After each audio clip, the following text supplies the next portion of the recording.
알아듣는 말씀이라야 구원 역사를 이룹니다 라는 제목으로 함께 말씀을 나누겠습니다.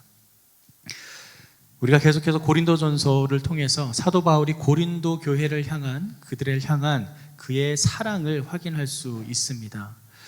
사도 바울은 고린도 교회 성도들이 정말 진정한 하나님의 그 깊은 사랑을 깨닫고 자기만 어떤 영적인 것을 추구하고 자기만 어떤 높은 수준의 교회 생활과 신앙생활을 한다는 그 교만에서 벗어나서 모든 사람을 배려하고 자기 형제를 사랑하는 그 마음 속에 모두가 공동체 안에서, 교회 공동체 안에서 서로가 서로를 높게 여기는 그 덕을 세우는 관계 속에 나아가기를 가장 기본적인, 그가 고린도 교인들에게 전하고 싶은 가장 기본적인 전제로 이야기를 전개하고 있습니다.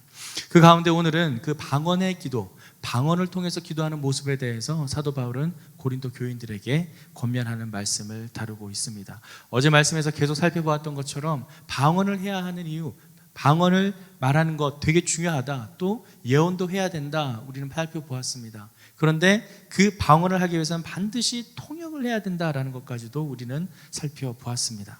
계속해서 오늘은 그 방언을 어떻게 해야 될지에 대해서 함께 나누고 있는데요, 함께 본문을 살펴보겠습니다. 오늘 본문은 크게 두 단락으로 나누어집니다. 먼저 첫 번째 단락은 13절에서 19절까지이고요, 두 번째 단락은 20절에서 마지막 25절까지의 말씀입니다. 첫 번째 단락 13절에서 19절까지에서는 사도 바울이 올바른 방언의 사용법에 대해서 이야기를 하고 있습니다. 그리고 두 번째 단락은 20절에서 25절까지는 방언과 예언의 차이점에 대해서 이야기를 하고 있습니다. 먼저 첫 번째 단락의 말씀입니다. 13절과 14절 말씀을 함께 읽겠습니다. 그러므로 방언을 하는 사람은 통역할 수 있기를 기도하십시오. 만일 내가 방언으로 기도하면 내 영은 기도할지라도 내 이성은 이해하지 못합니다. 통역할 수 있기를 기도하십시오. 즉 우리가 어제 앞에서 계속 살펴봤던 것처럼 방언은 교회 공동체 전체의 덕을 세우는 그런 방향으로 나아가야 된다라는 것이죠. 사실 이 방언은 자기 자신에게 유익이 있고 덕을 세우는 것이기 때문에 예언보다는 상당히 제한적이라고 할 수 있습니다. 그렇기 때문에 교회 전체의 덕을 세우기 위해서는 이 방언이 통역이 되어서 모든 사람들이 알아들을 수 있는 말로 번역이 되어야 된다라는 것입니다. 그래서 14절 말씀에서도 그렇습니다. 내 영은 기도할지라도 내 이성은 이해를 못합니다 라고 이야기를 합니다. 자, 내가 방언으로 기도할 때 만일 나에게 그 방언을 통역할 수 있는 인사까지 함께 주어지지 않았다면 그 방언의 기도는 내가 이해할 수조차도 없다라는 것입니다. 방언으로 기도하시는 우리 성도님들 있고 저 또한 방언으로도 기도할 수 있는데 그것에 통역의 은사가 함께하지 않는다면 그 방언의 기도가 대신 내가 무슨 말로 어떤 의미로 기도하는 것인가라는 것을 스스로도 알아들을 수 없다라는 것이죠.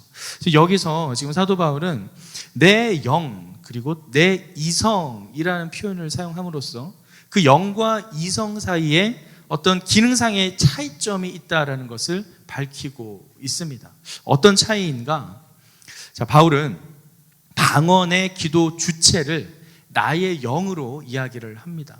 나의 영이 기도를 하는 것이 방언이라고 기도를 이야기를 합니다. 그렇다면 여기서 이 나의 영은 무엇인가? 이것은 성령은 아닙니다.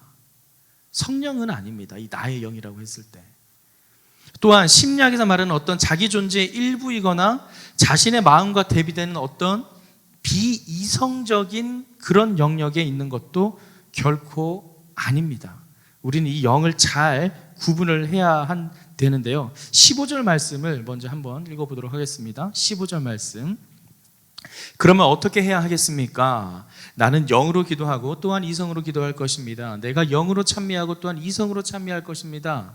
자, 계속해서 사도 바울은 영이 하는 것과 또 이성이 하는 것을 구분해서 이야기를 합니다. 내가 영으로 기도하고 내가 영으로 찬미를 한다. 거기에 마치 대비를 이루는 것처럼 또 이성으로 기도도 할 것이고 또한 이성으로도 찬미할 것이다 라고 이야기를 합니다. 자, 지금 방언에 대해서 이야기하다가 찬미라는 이야기가 나왔는데 이 찬미, 찬양을 뜻합니다. 찬송한다는 겁니다.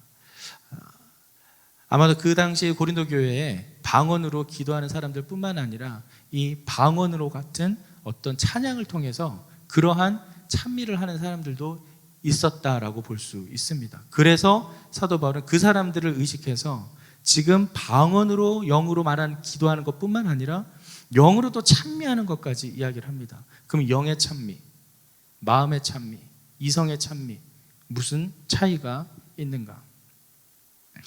나의 영이 기도한다라고 말해서 이것이 마치 어떤 무의식적인 어떤 황홀경에 빠져서 무아지경에서 기도하는 그런 상태로 보아서도 안 됩니다.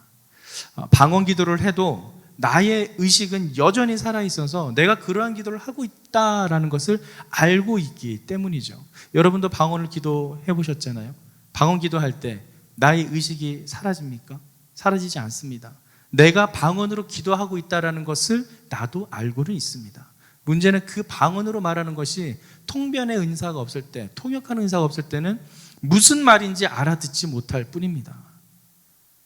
내가 방언으로 기도할 때, 내가 어떤 성령 체험을 할 때 우리의 이성은 여전히 인식할 수 있습니다. 체험을 하신 분들은 아실 겁니다. 소위 말하는 영의 춤을 춘다거나 영적인 찬미를 한다거나 영의 기도를 한다거나 할 때 나의 의식은 여전히 살아있어서 내가 이성으로 바라볼 수가 있어요. 아, 내가 지금 방언으로 기도를 하고 있구나. 아, 내가 지금 영으로 찬미하고 있구나. 아, 내가 어떤 성령의 환상의 체험을 경험하고 있구나 라는 것을 인식할 수 있다는 겁니다. 지금 사도 바울은 이 방언으로 기도하고 있다는 것에 대해서 어떤 무아지경이나 황홀경에 빠져서 그 사람들을 비판하는 것이 아니라는 사실입니다.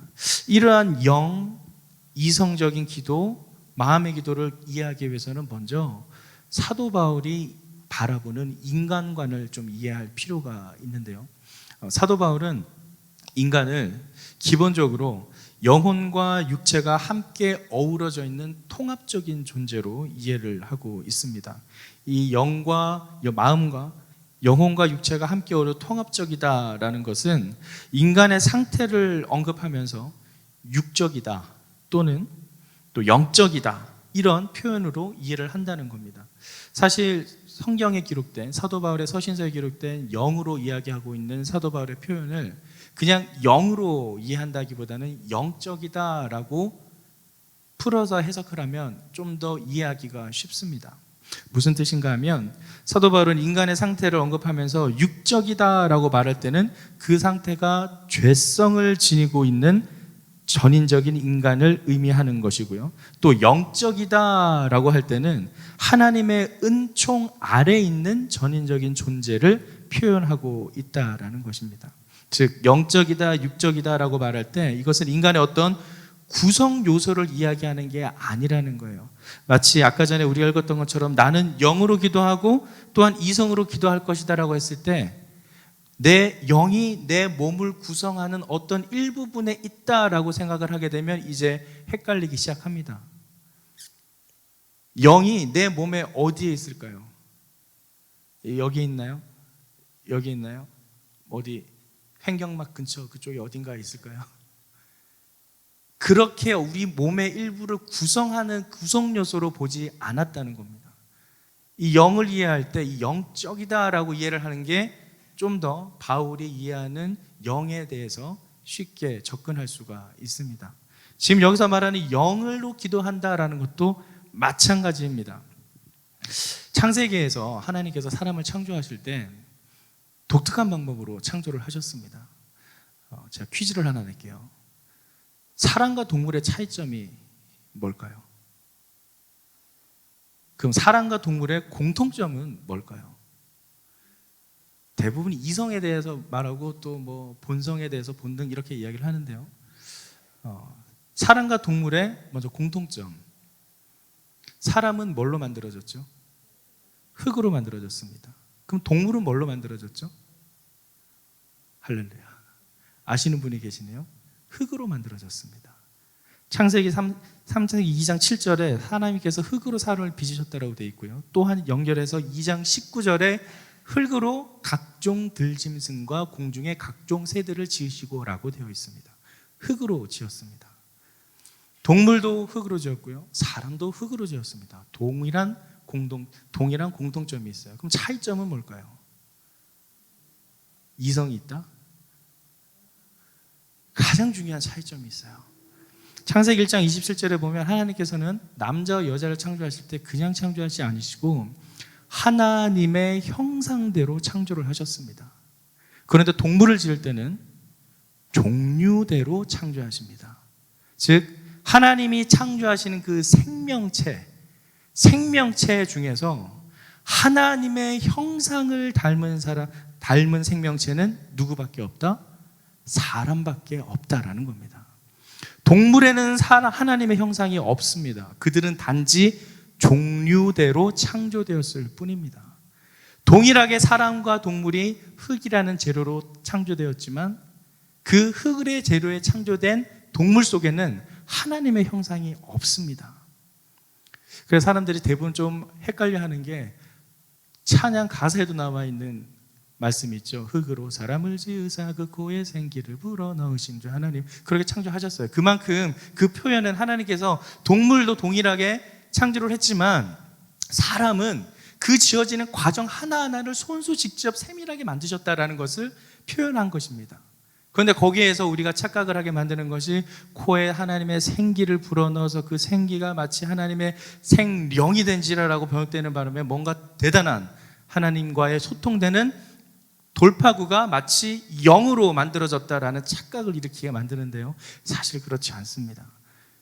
동물도 똑같은 생령입니다. 생명체일 뿐이에요.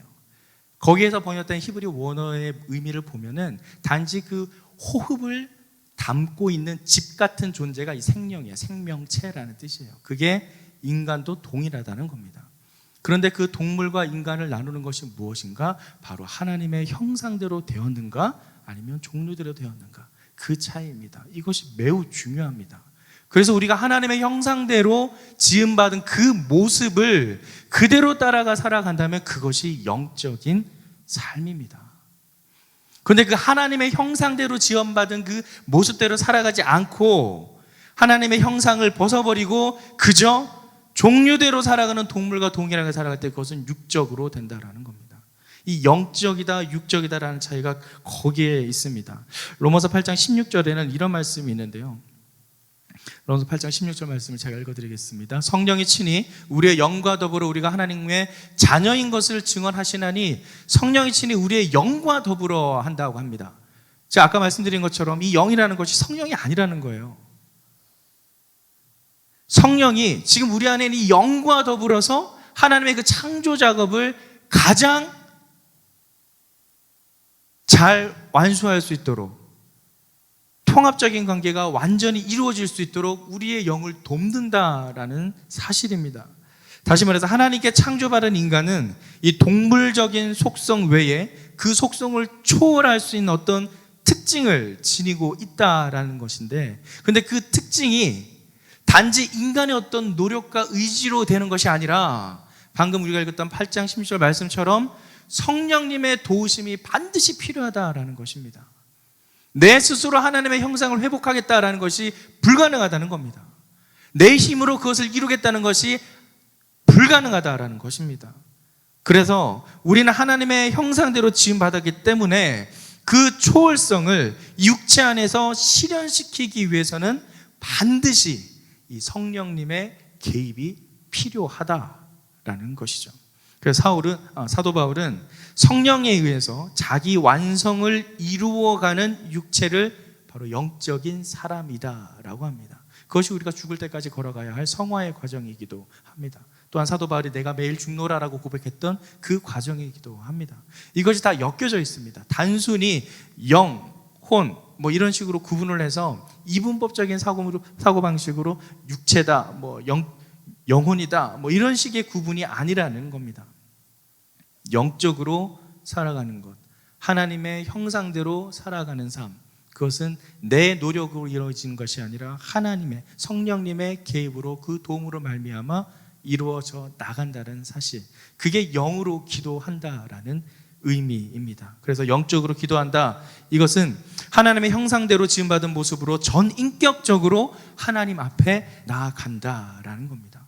하나님과 소통하고 교제하는 기도를 의미하고요, 하나님을 체험하는 기도를 뜻합니다.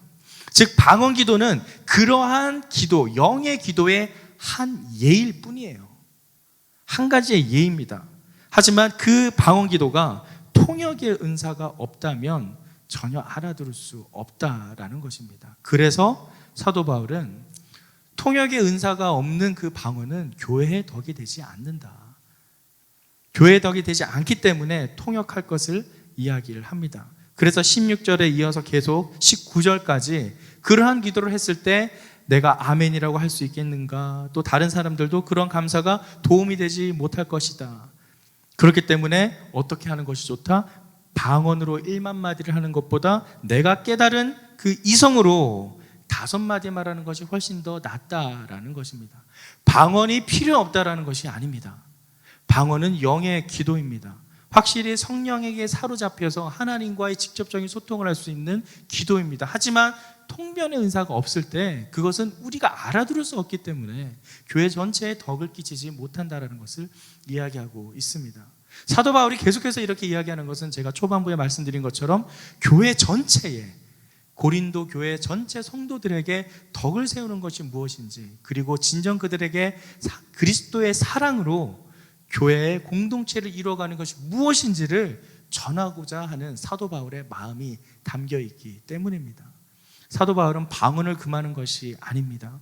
어제 우리가 말씀을 들은 것처럼 우리는 방언도 사모하고 또한 동시에 예언도 사모하는 것, 동시에 통역하는 은사도 함께 사모하는 것이 우리가 하나님, 우리에게 주어진 이 교회 공동체에 덕을 세우는데 훨씬 더 중요하다라는 사실입니다. 이제 이어서 두 번째 단락에서 그 예언과 방언의 차이에 대해서 설명을 하고 있습니다. 20절 말씀을 함께 읽겠습니다. 20절 말씀 시작. 형제들이여, 생각하는 데는 어린아이가 되지 마십시오. 악한 일에는 어린아이가 되고 생각하는 데는 어른이 되십시오. 자, 이 악에는 어린아이가 되라 라고 합니다. 이 악에는 어린아이라고 했을 때 이 어린아이를 좀 부정적인 의미로 좀 순진하고 유치하고 한 그런 모습으로 담고 있는데요, 바로 이 의미는 순진한 어린아이처럼 악에 그냥 쉽게 물들어 버리지 않아야 한다라는 의미로 이야기를 하고 있습니다. 사도 바울은 방언의 은사, 그 방언의 은사로 말미암아 극도로 치우쳐 있는 그 고린도 교인들의 모습이 지혜에 있어서는 그 유치하고 좀 어리석은 어린아이의 모습과도 같다라고 말하고 있는 셈입니다.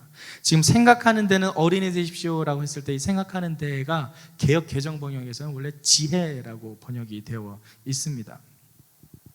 다시 말해서 이 금방 눈에 드러나는 방언으로 기도하고 또 거기에 열광하는 고린도 교인의 모습이 영적으로는 상당히 유치한 어린아이와 같은 것이고, 또 다른 사람들을 배려함이 없이 그저 자기의 신앙을 자랑하고 과시하는 그 교만함을 지적하고 있습니다. 즉 열광주의적인 그 방언의 은사만을 추구하는 그 모습은 허영심이 많은 악한 모습과도 별반 다르지 않다라는 것을 지적하고 있는 것이죠.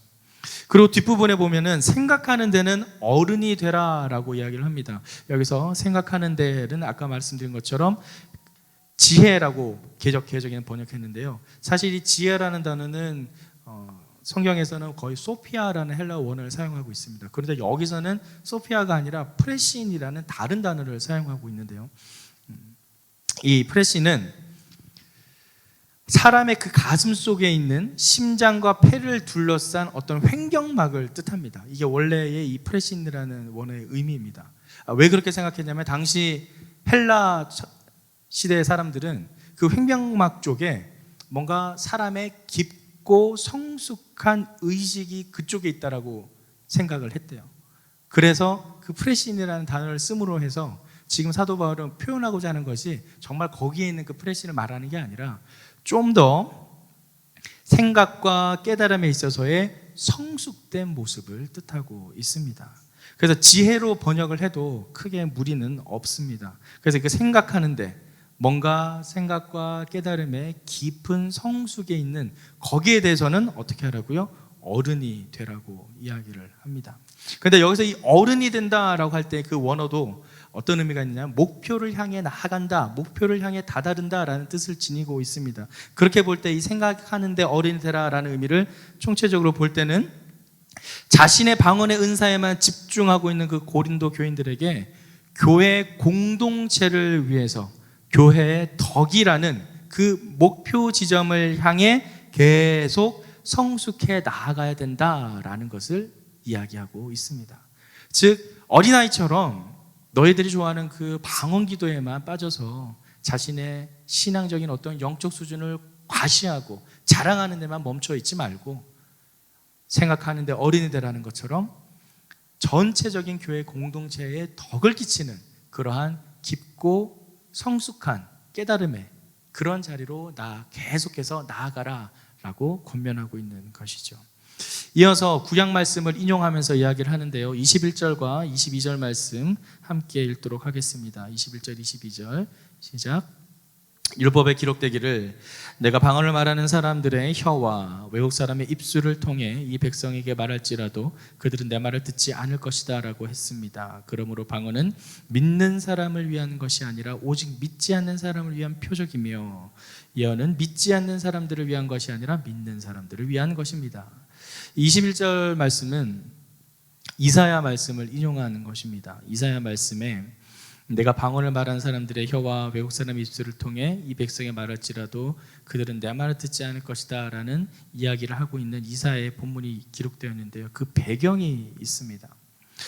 바로 이스라엘 백성을 향한, 유다 백성을 향한 하나님의 심판을 아수르라는 나라를 통해서 도구로 사용하셔서 말씀을 전하셨는데요, 하나님께서는 이 아수르라는 나라를 통해 유다 백성들이 자신들의 죄악을 깨닫고 하나님께로 돌아오기를 바랬습니다.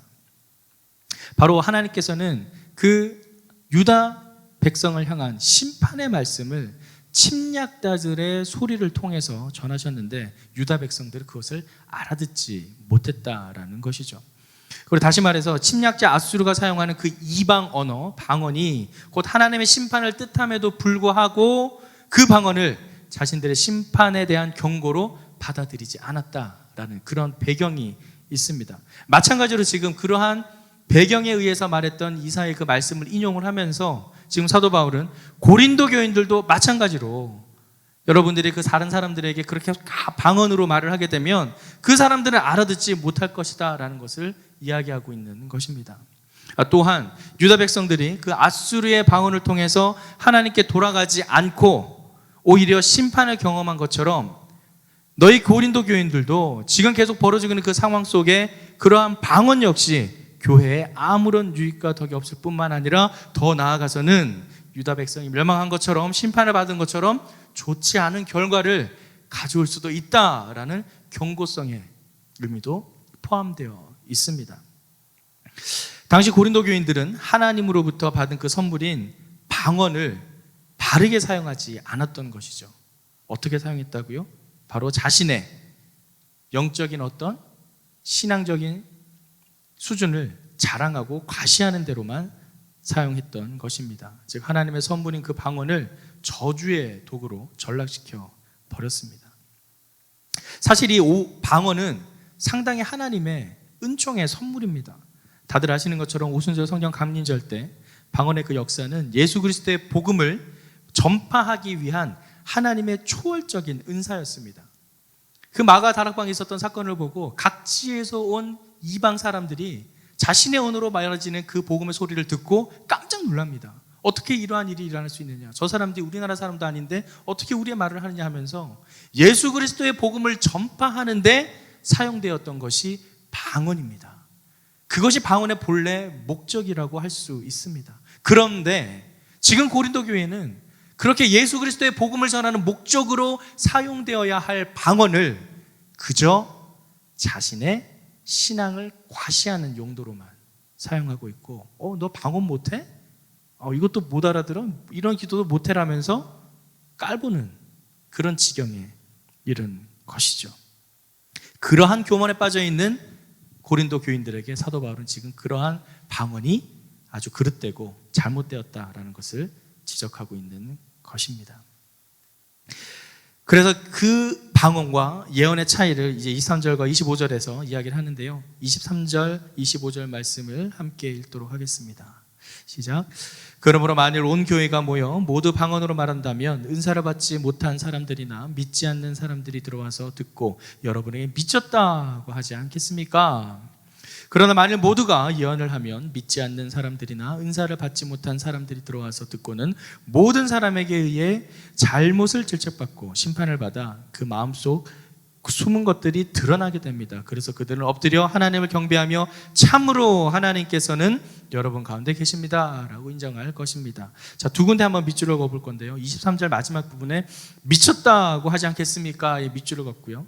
그리고 마지막 25절 말씀에 보면 큰 따옴표로 되어 있는 참으로 하나님께서는 여러분 가운데 계십니다 라고 인정할 것입니다. 그쪽에 줄을 그어서 두 개의 문장이 선명하게 대비되고 있음을 이렇게 묶어주시기 바랍니다. 방언으로만, 모든 교회 사람들이 방언으로만 기도할 때의 결과와 또 모든 사람들이 예언으로 기도할 때의 결과를 극적으로 대비를 하고 있습니다. 방언과 예언의 차이를 정확하게 설명하고 있죠. 모두가 방언으로 말하게 되면 미쳤다라는 소리를 듣는 반면에 예언을 하게 되면 복음이 전파되고 회개의 역사가 일어나게 됨을 이야기합니다. 24절 말씀에서 잘못을 질책받고 심판을 받아 라고 되어 있죠. 그 부분의 원어적인 의미는 개인적으로나 공개적으로 죄를 보여주어서 부끄럽게 하며 회개를 촉구한다라는 의미가 담겨 있습니다. 즉 예언은 바로 그 예언을 듣는 사람들로 하여금 그렇게 자신의 죄를 깨닫게 하고 마음속에 죄책감이 일어나게 해서 다시 하나님께로 회개하여 돌아오게 하는 그러한 역사를 이룬다라는 의미입니다. 방언과 예언의 큰 차이입니다. 여기서 말하는 방언은 통역되지 않은 방언을 뜻합니다.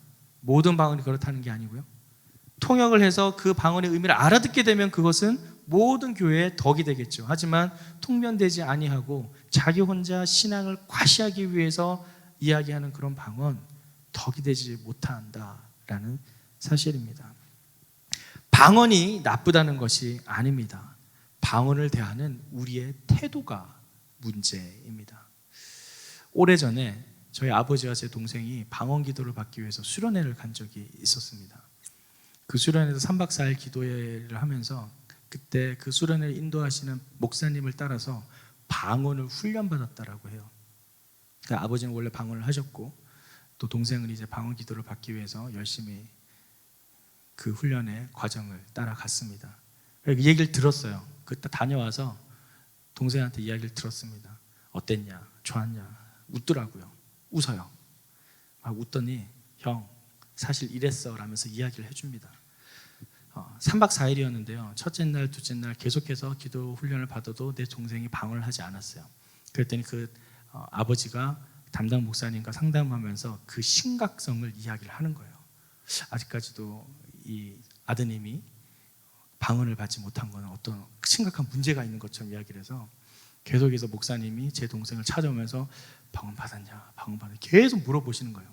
그랬더니 동생이 너무 귀찮았대요. 그게 볼 때마다 물어보고 볼 때마다 물어보고, 그런데 그때마다 제가 아직 못 받았다 얘기를 하니까 미안한 마음도 있고 괜히 또 뭔가 잘못하고 있는 것 같은 마음도 들고, 그래서 마지막 셋째 날 저녁에는 받았다라고 얘기를 했는데, 그 받았다라고 얘기를 한 게 어떤 거냐면, 기도를 하고 있는데 사람들이 서 있고 목사님이 한 사람 한 사람 이렇게 찾아왔답니다. 찾아오면서 이야기를 하는데 목사님이 가까이 오니까 갑자기 동생이 옆에서 목사님이 가까이 온 것을 인식하고 손을 들면서 기도하다가 갑자기 라라라라라 그러면서 막 이상한 소리를 했대요. 막 한국말이 아니라 어떤 이상한 말을 했대요. 했더니 목사님이 쓱 지나갔대요. 그러고 난 다음에 그 집회가 끝나고 아버지를 찾아와서 했던 말이, 아유, 아드님이 오늘 저녁에 방언을 받았더라고요. 이렇게 얘기를 했대요. 형, 나 방언 받았대. 너 진짜 그거 방언이었냐? 아니야. 목사님한테 말하기 귀찮아가지고 그냥 막 아무 소리나 낸 거야. 방언의 수준이 이런 식으로 전락해 버렸다라는 거예요. 방언은 놀라운 하나님의 기도입니다. 영의 기도입니다. 그런데 우리가 그 방언을 우리의 수준으로 추락시켜버린 겁니다. 방언으로 기도하기를 사모하십시오. 이거는 정말 영으로 기도하는 놀라운 하나님의 축복이며 은사이고 예수 그리스도의 복음을 전파하는데 정말 소중하게 사용되었던 하나님의 능력입니다. 그런데 그 능력이 저급하게 저질스럽게 떨어져 있는 오늘날 우리나라의 교회 현실 속에서도 발견될 수 있는 모습입니다. 너무나 안타깝습니다.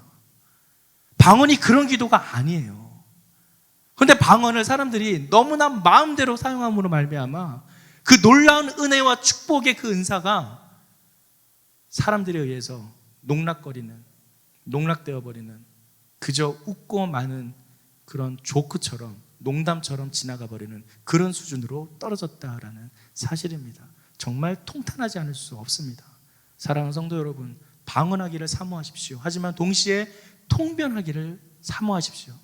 제가 경험했던 놀라운 경험이 있는데 한번 아이들과 함께 성경 훈련을 하면서 아울리치 훈련을 할 때에 양지에서 같이 집회를 했던 적이 있습니다. 그 집회 가운데 제가 이제 설교를 마치고 기도를 마치고 개인 기도하는 시간에 저 혼자 뒤에 자리에서 기도하고 있는데 갑자기 저에게 방언은 제가 두려운 마음에 했긴 했었는데 통변이 안 돼서 방언 기도하기를 꺼려 했었는데 그때 그 순간에 방언으로 막 기도를 하는데 중요한 건 그 방언이 동시에 제 머리에서 해석이 됐던 거예요. 너무나 놀라운 경험이었습니다. 내가 말하고 있는 이 방언이 어떤 의미인지를 정확하게 제가 인식을 하면서 기도를 하고 있었어요. 그 상태에서 벗어나기가 싫었어요. 너무나 행복해서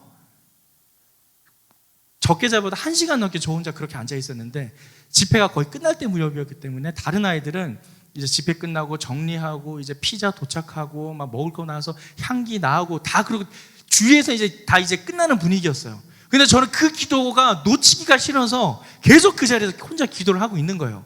옆에서 누가 와서 저를 불러요. 막 목사님 지금 간식원인데 먹어야 되는데 신경도 안 써서 계속 기도했어요. 이 상태에서 벗어나기가 싫어서 계속 그 방언으로 기도를 하는 건데 모르죠. 그 다른 친구들은 그게 무슨 기도인지. 근데 저는 이제 그걸 통변을 하니까 통역하는 은사와 함께 그 방언을 하게 되니까 너무나 은혜스러워서 그 자리를 떠나기가 싫은 거예요. 계속 기도했어요. 아이들은 웃고 떠들면서 피자를 먹고 치킨을 먹고 있어요. 그 향기가 다 나요. 아까 말한 것처럼 이성은 살아있어요. 분별을 할 수 있어요. 인식할 수는 있어요. 근데 그 자리를 떠나기가 싫은 거예요. 계속 그렇게 기도했습니다. 사랑하는 성도 여러분, 방언을 사모하십시오. 또한 통변의 은사도 사모하십시오. 방언이 나쁜 것이 아닙니다. 우리 교회에 덕을 끼치는 방언은 우리 모두에게 덕이 됩니다. 또한 예언을 사모하십시오. 오늘 말씀처럼 예언은 우리의 마음을 하나님께로 돌아오게 하는 회개의 역사를 이루어 나갑니다. 지금 사도 바울은 이러한 예언과 방언의 차이를 이야기하고 또한 방언을 할 때 어떻게 해야 된다라는 것을 이야기하면서 그것을 금하는 것이 아니라 바르게 하나님의 은사를 추구하고 사용하는 것에 대해서 고린도 교인들에게 권면하고 있습니다. 오늘날 우리에게도 마찬가지입니다. 우리가 기도하는 모습, 우리가 은사를 누리는 모습, 이것이 단지 나의 신앙적인 수준을 자랑하기 위함이 아닌 진정 교회에 덕을 끼치고 이 교회 공동체 안에서 우리 모두가 하나님의 은혜를 누리는 데 사용되기를 주님의 이름으로 축원합니다.